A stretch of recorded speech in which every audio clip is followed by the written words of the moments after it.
This is Peter Gracey, and I'm going to read you a poem from my book, Citizen of a Hypomanic Mind, a poem called Wasted Minds. Wasted Minds by Peter Gracey. Reality is not confined. The world needs to know my intentions. Since reality is not confined, where should I focus my attention? Refusing the facts and embracing fiction.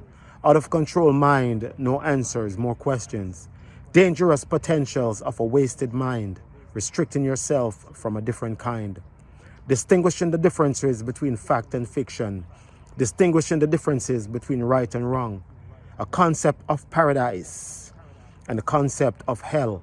The idea of a holy book, a great story to tell. Playing virtual reality, gaining points every day, hoping for heaven on Judgment Day. Living a life in this web of untruth, a conditioned mind in my innocent youth. Now I know what's right and what's wrong. I don't obey laws, I create laws as I go along. Listen to yourself, the gut feeling inside. Ignore the rat race and go for the ride. Many minds wasted, many minds saved. Many minds open and some to the grave. Wasted minds wasted, the subconscious has left. Enlightened the conscious, traveling east from west.